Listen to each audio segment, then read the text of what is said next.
네, 학생들이 오롯이 정답으로 향할 수 있게. 네, 반갑습니다. 이화여고 국어 가르치고 있는 김경민입니다. 네, 평일 저녁에 이렇게 와주셔서 너무 감사하다는 말씀 드리면서 오늘 이 시간 우리 어머님들 그리고 아버님들 학생들에게 도움되는 시간이 될 수 있도록 한번 말씀을 드려보겠습니다.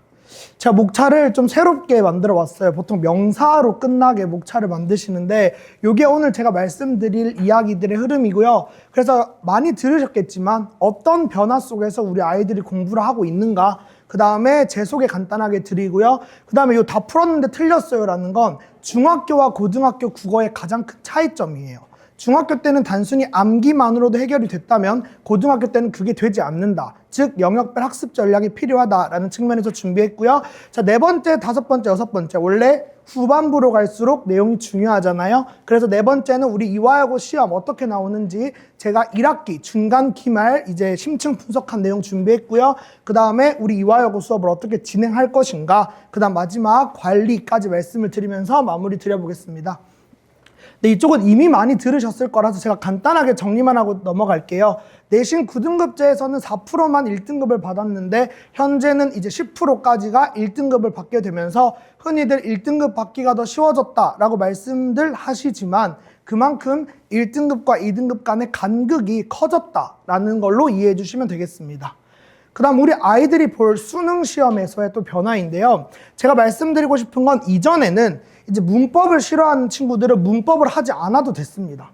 근데 현재는 이 언어가 공통 과목으로 들어가면서 문법을 싫어하는 학생들도 문법을 해야 되는 상황이 생겼어요. 지금 우리 여기 친구들 몇 명 보이는데 중학교 때 품사, 형태소, 단어, 문장, 문장 성분, 그 다음에 의문 체계까지 배웠을 텐데 이것들이 학년, 학기별로 분절적으로 다뤄지다 보니까 하나의 큰 덩어리로서 아이들에게 이해가 되어 있지 않은 거예요. 근데 이 고등 문법은 그 중학교 때 배웠던 문법을 근간으로 깔아놓고 그 위에 살을 붙이는 형식이기 때문에 우리 아이들의 문법 공부의 중요성이 더 커졌다라는 말씀을 드릴 수 있겠습니다. 네, 결론을 지어서 말씀드리겠습니다. 1등급 비율이 4%에서 10%로 커진 것은 맞지만 그만큼 1등급과 2등급 간의 간극이 대학에서도 고등 입시 대입에서도 크게 발현할 것이다. 따라서 생활기록부 우리 친구들 이제 비교과 챙기셔야 되고요. 그 다음에 이 비교과에 또 중요하게 차지하는 부분이 수행평가예요. 그래서 아이들이 중간 기말만 잘 본다고 1등급이 나오는 그러한 상황이 아니기 때문에 요건 뒤에 가서 좀 더 자세하게 말씀드리고요. 그 다음에 이제 수능 최저학력이라는 게 있어요. 이것도 이제 내신이 1.0을 받을 수 있는 친구들이 이론적으로 이화여고 약 400명 중에 40명이기 때문에 이 40명을 어떻게 최상위권 대학교에서 변별할 것인가, 바로 최저학력으로 그 변별을 할 것이기 때문에 모의고사 대비도 꾸준히 해 주셔야겠습니다. 네, 저는 고려대학교에서 국어교육과 영어교육을 전공한 강사이고요. 현재는 목동 미래탐구에서 우리 이화여고 친구들 현재 수업 중이고요. 대치에서도 수업을 진행하고 있습니다. 제가 이 사진을 보여드리는 이유는요. 일반적으로 우리 어머님들 또 여고 학생들은 필기를 굉장히 좋아해요. 근데 남자 선생님이면 필기가 조금 아쉽지 않을까라는 생각을 다들 걱정을 하시더라고요. 그래서 그게 아닙니다라고 말씀드리는 것보다는 증거를 보여드리는 게 나을 것 같아서 이렇게 준비했고요. 이 필기는 잘 보이시지 않겠지만 색깔이 다 달라요. 시험에 많이 나오는 거, 핵심적인 거, 중요한 거, 그 다음에 보충 또는 심화까지 색깔 나눠서 철저한 계획 아래에 아이들 같이 필기하면서 수업 진행하고 있다는 말씀을 드리고요. 이 사진은 따끈따끈한 사진입니다. 한 2주 전에 우리 이화여고 친구들 수업했던 이제 제가 판서 사진을 찍어서 이렇게 보여드립니다. 네, 제 소개에 대한 결론을 드리면 일단 전공자이기 때문에 제가 1부터 10까지, A부터 Z까지 전체 제 손을 거치지 않은 자료는 나가지 않고요. 그 다음에 직접 필기하면서 수업이 끝나고 하나의 시험이 끝났을 때 나만의 노트가 만들어질 수 있는 그런 단권화 시스템 속에서 수업을 진행하고 있다라고 말씀드릴 수 있고, 또 우리 아이들이 중간고사부터 당장 문학 시험 범위가 굉장히 많습니다. 그러한 것들 구절구절을 다 기억하기 위해서는 이미지로 기억할 수 있도록 또 저의 이 라이브한 언변과 화려한 연기력으로 우리 아이들 가르치고 있습니다. 네, 그래서 제 이제 시그니처는요, 수업은 재밌게, 우리 어머님도 설명회 다녀보셨겠지만 2시간 동안 앉아있는 거 쉽지 않죠. 근데 우리 아이들은 한 번 가면 3시간 동안 수업을 들어야 하기 때문에 그 시간만큼은 좀 재미있으면 좋겠다. 그래서 수업은 재미있게, 하지만 실력은 탄탄하고 단단하게, 따라서 결론적으로 성적은 가파르게 올라갈 수 있도록 우리 아이들 가르치고 있습니다. 네, 요 세 번째 부분이 아까 말씀드렸던 것처럼 중학교와 고등학교의 가장 큰 차이에 대한 점인데요. 국어라는 건 이렇게 3가지의 커다란 독립적인 단원이 하나로 합쳐져 있다고 말씀을 드려도 과언이 아니에요. 다시 말해서 문학, 비문학, 독서라고도 불리고요. 문법까지 각각의 영역에 맞는 학습을 진행해 주셔야 되고요. 문학부터 말씀을 드리면 옛날 옛적, 이제 우리 아이들에겐 1900년대도 옛날 옛적이더라고요. 그래서 그 옛날 옛적에 쓰여진 시의 시인들이 이 객관적인 형태의 시험에 출제될 것을 예상하고 작품을 쓰시진 않으셨을 거잖아요. 근데 그러한 것을 객관적인 형태인 시험으로 출제가 되어 우리 아이들이 모두가 합리적인 기준에 의거하여 같은 답을 고를 수 있도록 하기 위해선 일관된 해석의 틀과 이 시험에서 요구하는 딱 거기까지만 하는 적정 수준의 해석이 필요합니다. 그 다음에 세 번째 같은 경우는 또 저의 시그니처인데요. 제가 눈치채신 분들도 계시겠지만 제가 사투리 유저예요. 그러니까 대구 사람이라서요. 지금 어머님들께서 또는 학생들이 듣는 것 중에 제가 가장 서울말을 구사하고 있는 상태입니다. 그래서 이 생동감 있는 설명은 어떤 거냐면 고전시가 같은 경우에는 이제 사투리가 많아요. 그래서 엄마야 저 옆편네 어디 간다고 저리 바삐 가쁘노 이런 식으로 아이들이 좀 더 라이브하게 구절구절을 이해하고 받아들일 수 있도록 설명을 하고 있고요. 그래서 우리 아이들이 이 시험의 하나의 작품을 하나의 이미지로 기억할 수 있도록 이렇게 준비를 하고 있습니다. 그 다음 비문학 같은 경우에는 우리 아이들의 1학년 시험에 직접적으로 중요한 비중을 차지하진 않아요. 하지만 아까 말씀드렸다시피 모의고사가 굉장히 중요한데 이 비문학에서 항상 오답률 탑5 중에 4문제 정도가 나옵니다. 그래서 이 비문학 같은 경우에는 저는 잘 쓰인 글과 잘 읽히는 글은 같다 라는 명분 아래에서 우리 아이들이 글을 쓸 때 이 접속어를 왜 쓸까를 반대로 생각해보면 그 접속어가 나올 때 그렇게 읽도록 이러한 것을 제가 하라고 얘기를 하니까 애들이 잘 이해를 못 하더라고요. 그래서 제가 그러한 것들 평가원 교육청 기출 문제를 꼼꼼하게 분석해서 그러한 독해 도구를 만들어 가지고 우리 아이들 낯선 지문이 나와도 읽고 문제 풀 수 있도록 그렇게 대비를 시키고 있습니다. 그다음 제가 계속해서 강조드리는 문법인데요. 일단 첫 번째, 문법에서 문제풀이와 개념, 다시 개념과 문제풀이는 8대2 정도가 가장 좋습니다.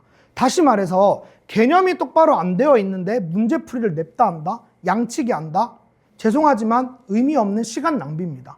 그래서 문법 같은 경우에는 올바른 개념 학습이 제일 중요하기 때문에 이 부분에 저는 가장 많이 신경을 쓰고 그래서 판서로 수업을 진행하고 있습니다. 애들이 들으면서 쓰면서 집에 가서 읽고 다시 정리하면서 또 그런까지 하고 나서 그 다음에 문제를 풀어야 뭐 예를 들어서 제가 싸우러 나가는데 아무 도구 없이 맨몸으로 나가서는 안 되잖아요. 그래서 개념 학습을 먼저 만들어 놓은 다음에 이제 이 OX 문제 연습이 저의 또 시그니처인데요. 애들이 문제 풀 때 5개의 선지를 다 꼼꼼하게 판단한 다음에 그래 답은 3번이야 해서 3번을 고르지 않아요. 그러니까 이건 아닌 것 같은데 이거 아닌 것 같은데 이거 둘 중에 이거다 이렇게 해서 풀고 맞으면 동그라미 치고 넘어간단 말이죠. 근데 그게 문법에서는 조심하셔야 되는 게 그러한 것들 애들이 정확하게 판단하지 못하고 넘어갔던 그 부분이 시험에 나오면 우리 애들은 문제는 문제대로 풀고 시험은 틀리는 거죠. 그래서 저는 복습 테스트 또 수업 시간에 진행하는 문제풀이를 할 때는 철저하게 모든 문제를 싹 다 OX로 바꿉니다. 또 주간지 숙제 낼 때도 문법 문제만큼은 최소한 옆에 O, X, 세모를 다 표시하도록 하고 제가 그거 일괄 걷어서 아무 표시 없는 거 택 다 붙여서 나눠주고요. 부족한 부분 손 첨삭 다 해서 아이들 수업 피드백도 제공하고 있습니다. 일부러 멈췄어요. 왜? 이제 중요하거든요. 이제부터 제가 말씀드릴 거는 이제 이화여고 시험에 관한 얘기입니다. 제가 앞에서 말씀드렸던 것처럼 수행평가가 굉장히 중요하다고 말씀을 드렸잖아요. 그 이유가 중간고사와 기말고사 각각 퍼센테이지는 30%입니다. 그럼 나머지 40%가 수행평가인데 자 여기서 우리 학생들 또는 우리 학부모님들께서 오해하시면 안 되는 게 중학교 때까지는 수행평가가 사실 올림픽 정신 같은 거였어요. 내면 그래 이 정도면 됐다. 근데 고등학교는 그것보다 조금 더 깐깐하고 까다로운 기준 속에서 채점이 되기 때문에 수행평가도 잘 챙기셔야 되고요. 제가 알기로 3월 9일까지 무슨 책을 읽고 독서 감상문을 제출하라는 과제가 있다고 하더라고요. 저희 반 친구들은 그 전주까지 저한테 제출하면 저의 이제 마법 같은, 한 듯 안 한 듯 마법 같은 손길을 거쳐서 우리 아이들 선생님들께 처음 제출하는 글이니까 첫 눈도장 좀 잘 찍을 수 있게 그렇게 아이들의 수행평가까지 챙기고 있습니다. 그리고 수행평가 내용 쓰기가 있어요. 근데 이거 제가 지금 이화여고 1학년과 2학년을 둘 다 가르치고 있는데 2학년 선배들한테도 그랬듯 글쓰기를 갑자기 수업 시간에 써가 아니라 선생님들이 사전에 공지를 해주시거든요. 그럼 그러한 것들 저한테 미리미리 좀 주면 제가 조금 이제 선생님이 쓴 것 같진 않지만 글 잘 쓰는 학생 수준 선에서 첨삭해가지고 우리 아이들이 수행평가에서 감점이 없도록, 이게 별로 안 와닿으시겠지만 수행평가 1점 감점이 시험 한 문제 틀리는 것보다 더 큽니다. 그래서 감점이 되면 안 된다는 이제 생각을 가지시고 수행평가를 잘 챙겨주시면 좋겠습니다. 자, 이번에는 이제 학교 수업 구성에 대해서 말씀을 드릴 건데요. 요건 작년 기반이기 때문에 올해는 조금 다를 수 있습니다. 근데 이제 작년 같은 경우에는 새 선생님이 들어오셨고요. 그 다음에 국어의 전 영역을 다루고 이 이화여고의 특징은 3번입니다. 그 다음 4번. 왜냐면 3번 같은 경우 수업 시간 교과서에 수록되어 있지 않는 다른 장면이 나와요. 소설 같은 경우에. 그 다음에 소설이나 독서 같은 경우에는 또 어떤 게 나오냐면 본문을 안 주십니다. 다음은 이생규장전에 대한 질문이다. 교과서의 내용을 떠올리며 무릎에 답해보자. 어떡하라는 거죠? 외우라는 거죠. 그래서 그러한 것까지 여기 작게, 이게 실제 그 공지문인데요. 작게 쓰여 있어서 우리 이화여고 친구들 이것 때문에 조금 시험 대비를 꼼꼼하게 해야 되지 않나라는 말씀을 드립니다.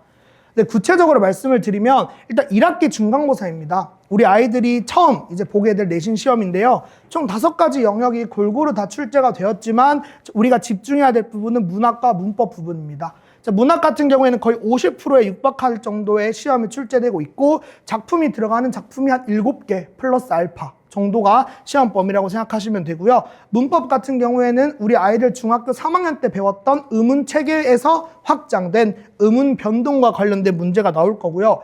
이 의문 변동이라는 단원이 사실 이런 공식적인 자리에서 어울리지 않을 수 있지만 약간 국밥 같은 영역입니다. 무슨 말씀이냐면 1994년 수능이 출제된 만들어진 이래로 한 문제씩 매년 출제되는 단골 출제 요소고요. 여기는 어느 정도 연습을 하고 나면 애들이 틀리진 않아요. 근데 문제는 빨리 풀어야 된다는 거죠.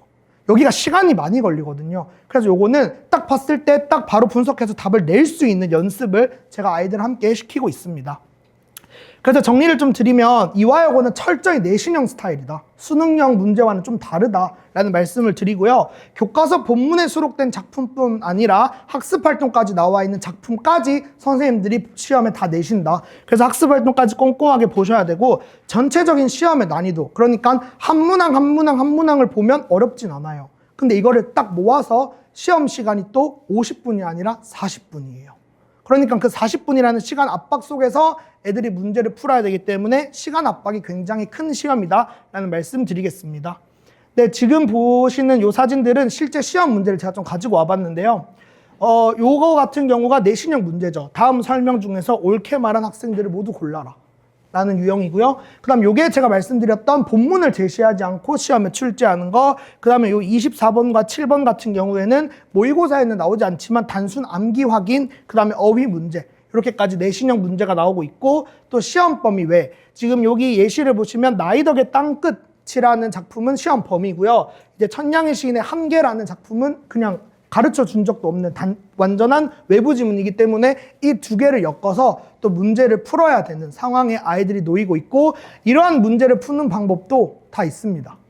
이건 수업 때 공개하도록 하겠습니다. 그 다음 이 22번 같은 경우에는 시험 범위에 또 말씀하지 않은 또 작품이 나와가지고 시험 범위와 낯선 작품을 연결해서 출제하는 형식이 나오고 있습니다.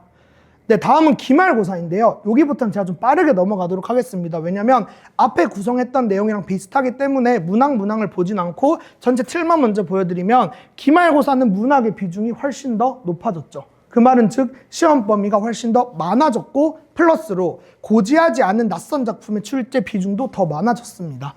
그 다음에 문법 같은 경우에는 문법 요소, 높임 표현, 시간 표현, 피동 표현과 같은 문법 요소가 나오는데 중간고사에 비해서는 조금 더 아이들의 사고를 요구하는 형식으로 문제가 출제되었습니다. 그리고 말씀드렸던 것처럼 내신형 문제 예시이고요. 요거는 시험 범위 외에 나와 있는 문제 예시입니다. 중간고사와 똑같은 기조라고 생각해 주시면 됩니다. 네, 정리 한번 해보겠습니다. 작년 1학기 기준으로는 40분 동안 29문제를 풀어야 하는 시간 압박이 굉장히 큰 시험이다 라는 말씀을 드리고, 다른 장면이나 시험 범위 외에도 이제 시험이 출제된다. 그 다음에 본문이 제시되지 않는 문제가 있기 때문에 좀 외우셔야 된다. 그 다음 내신형 문제가 출제되고 아이들이 어려워서 못 풀었다기보다는 좀 실수 유발을 하는 문제가 출제된다고 생각해 주시면 되겠습니다. 그래서 저 같은 경우에는 타이틀 트랙이라는 정규 교재, 저의 브로셔를 보시면 제 이제 사진 밑에 너의 오롯이 국어 미니 앨범이라고 되어 있죠. 그래서 제가 이 아이디어를 착안한 건 이 가수들이 하나의 앨범을 만들어서 활동을 마무리하는 것처럼 우리 아이들이 한 시험 한 시험을 하나의 앨범처럼 만들었으면 좋겠다라는 이제 아이디어에서 착안을 했고요. 그래서 이제 이건 타이틀곡이라는 가장 중요한 정규 교재 이름이고요. 그 다음에 레코드 같은 경우에는 우리 아이들이 매주 주간 학습지라고 생각해 주시면 되고, 리허설은 매주 치는 누적 복습 테스트입니다. 그래서 이 누적 복습 테스트를 통해서 좀 난이도가 극악이에요. 시험에 나올 수 있는 것들은 제가 다 낸다고 생각하시면 되고 객관식만 내지 않습니다. 단답형, 약수령, OX, 고치기까지 다양하게 내고 있고, 이 이유는 이화여고는 다행히 서술형 시험이 없지만 그렇기 때문에 한 문제 한 문제 틀렸을 때 등급이 툭툭툭 떨어질 수 있어요. 그래서 애들이 좀 빈틈없이 100점을 맞을 수 있는 공부를 시키기 위해서 이렇게 누적 테스트 진행한다고 생각해 주시면 되고, 그 다음에 이제 문법을 가장 앞차시에 배치하는 이유는 빨리 배워서 많은 시간 연습할 수 있는 시간을 제공해서 시험 시간에 빨리 기계적으로 딱딱딱 답을 찾을 수 있도록 연습시키기 위해서 문법을 가장 앞차시에 배치합니다. 잠시만요.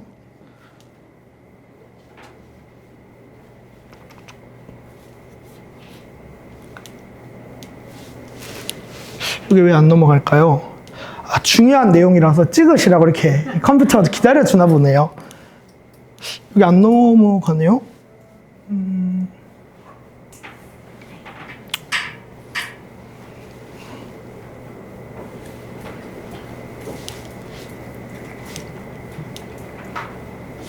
죄송합니다. 조금만 기다려주세요.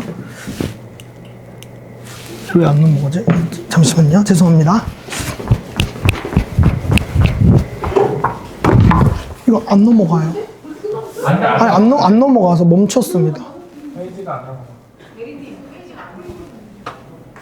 이제 넘어가.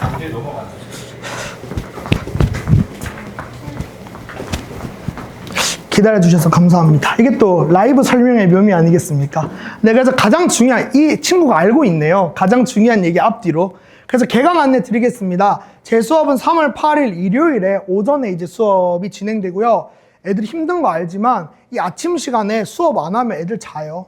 그래서 일어나서 학원 보내주시면 제가 또 오전 수업이니까 저희 또 텐션 높은 게 도움이 좀 되더라고요. 우리 애들 조는 친구 한 명도 없이 이미 1월 때 수업 진행했고 2월도 수업이 진행되고 있고, 클리닉 같은 경우에는 수업 전후로 제가 필수적으로 좀 남겨서 애들 숙제 좀 확인을 하려고 하고 있습니다.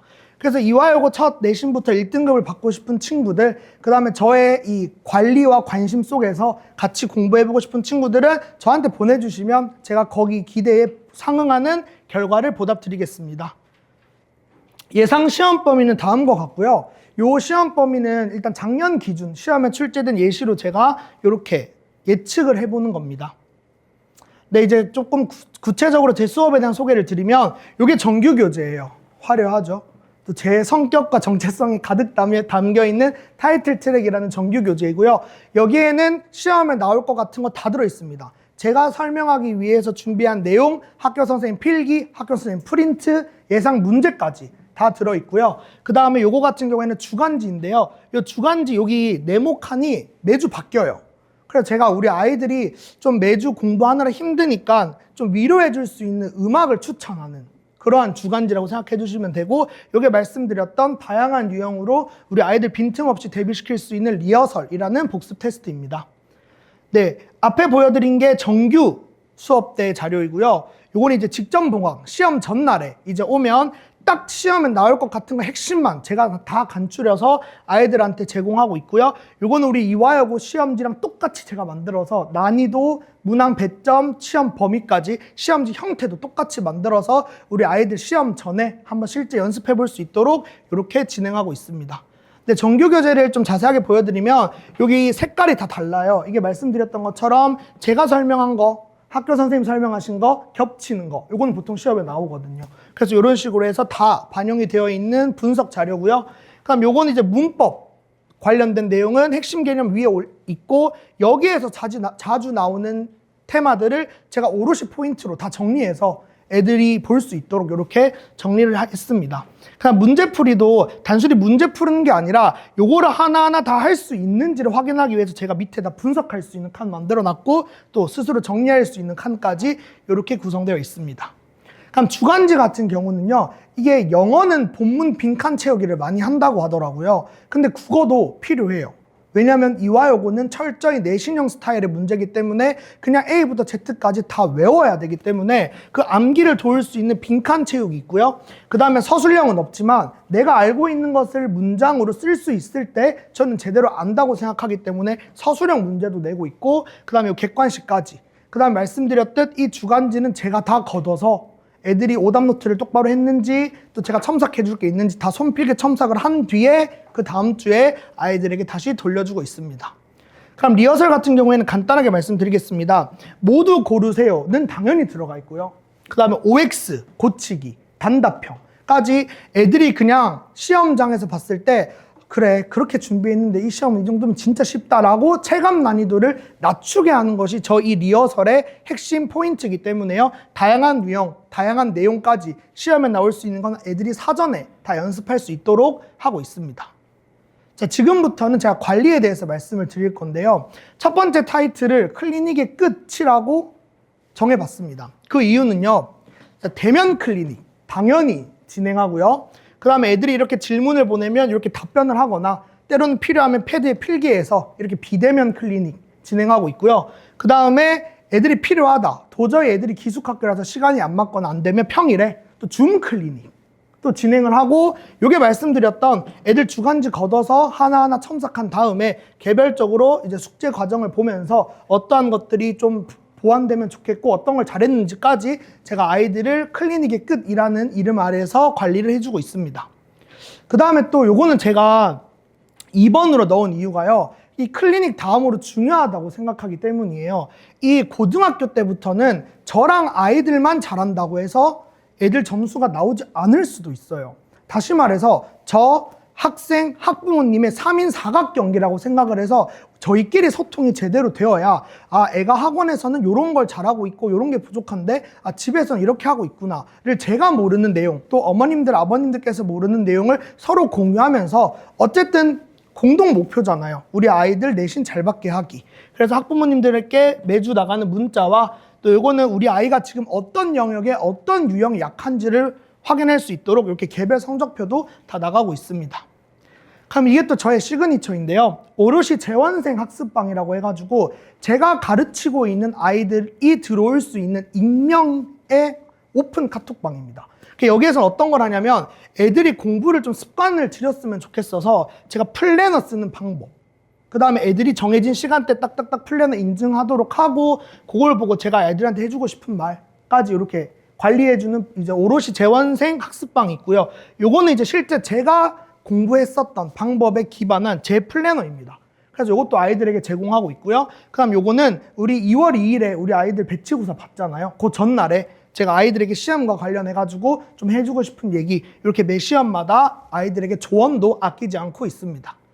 그럼 이 1:1 맞춤형 관리는요, 제가 생각할 때는 애들이 몇 명이 됐던 제가 그 아이들을 1:1로 클리닉하기 위해선 반드시 그 아이들이 어떤 아이들인지 제가 알아야 된다고 생각을 합니다. 그래서 수업 전후로 첫 번째 주차 수업이 끝나고 나면 이렇게 개별 상담, 다 진행을 하고 학습과 관련돼서 어떠한 점들이 보완되면 좋고 집에서는 어떠한 것들이 좀 챙겨지면 좋은지를 어머님들께도 이제 공유를 드리고 있고요. 요 예쁜 표지는 제가 애들한테 오답노트를 해오라 그랬는데 애들이 생각보다 자기가 뭘 잘하는지 못하는지에 대해서 너무 관대하더라고요. 이 정도면 나 아는 거야. 근데 막상 물어보면 모르는 것들이 있더라고요. 그래서 실제 애들이 쳤던 복습 테스트에 기반해서 제가 개인적으로 틀린 문제들 OX로 싹 바꿔서 프랙티스 칸에 만들어주고요. 그 다음에 실제 그 문제를 파이널 스테이지라는 섹션으로 나눠서 개별 오답 노트를 제가 제공하고 있습니다. 그럼 요거는 아이들이 시험 기간이 끝났을 때 제가 다시 가지고 오라 해서 찍은 건데요. 요렇게 이 작품에 대해서 나올 수 있는 것들, 또 잘 나오고 덜 나오는 것들이 애들한테 이렇게 정리할 수 있도록 해서 애들이 좀 처음부터 끝까지 다 암기해서 시험장 갈 수 있도록 한 예시입니다. 이제 마지막 마무리를 드릴 건데요. 저는 학생이 사랑하는 강사, 또 학생을 사랑하는 강사라는 명분 아래에서 우리 아이들 진심으로 응원하면서 가르치고 있고요. 그래서 저는 개강과 종강 날에 손편지를 개별적으로 다 주고 있습니다. 거기에는 제 이제 진심과 응원이 담겨 있고, 그 다음에 종강이랑 그 개강할 때는 이렇게 선물까지 같이 해서 우리 아이들 진심으로 응원하고 있고요. 그럼 요거는 또 이벤트죠. 빼빼로데이 이런 거. 또 귀한 F 남자 국어쌤이기 때문에 또 아이들이 소소한 일상 속에서 행복함을 느낄 수 있도록 이런 이벤트까지도 잘 챙기고 있습니다. 그래서 저의 그러한 진심이 아이들한테 전달이 됐는지 아이들도 이렇게 보답을 해주더라고요. 그래서 저는 아이들과 항상 진심으로 소통하고 아이들 응원하면서 가르치고 있다는 말씀을 드리고요. 수업 후기 같은 경우에는 브로셔 제일 마지막 장에도 제가 넣어놨으니 한번 참고해 주시면 감사하겠고, 당연히 이렇게 진심으로 아이들 처음부터 끝까지 다 이끌기 때문에 성적 향상은 물론이고요. 또 우리 아이들 성장기잖아요. 제가 그렇게 훌륭한 어른은 아니지만 그래도 애들 앞에서 좀 어른으로서 사람으로서 성장하는 데 있어서 또 도움을 주려고 굉장히 좋은 모습만 보여주려고 하거든요. 그래서 또 이렇게 친구들 중에서 저를 또 롤모델이라고 이렇게 해주는 여학생도 있어가지고 이런 거 나름 자랑 삼아 후기 보여드리면서 마치도록 하겠습니다. 개강 안내 다시 드리면 3월 8일 일요일 10시 수업이고요. 3월 2일 그 대체 공휴일이잖아요. 그때 2시부터 5시까지 이 그 모의고사 대비해가지고 무료 특강 지금 계획했습니다. 그래서 보내주시면, 사실 모의고사의 중요성을 아직 잘 모르기 때문에 정규 수업 시간에 하자고 그러면 애들이 또 어머님들께서도 좀 반신반의 하시더라고요. 그래서 무료 특강으로 저의 모의고사 푸는 전략들 노하우 담아서 애들 3월 2일 2시부터 5시까지 하고, 개강은 3월 8일부터 오면 중간고사 같이 열심히 대비해 보겠습니다. 네, 학생들이 오롯이 정답으로 향하는 그날까지 저는 항상 진심으로 우리 아이들 가르치겠습니다. 감사합니다.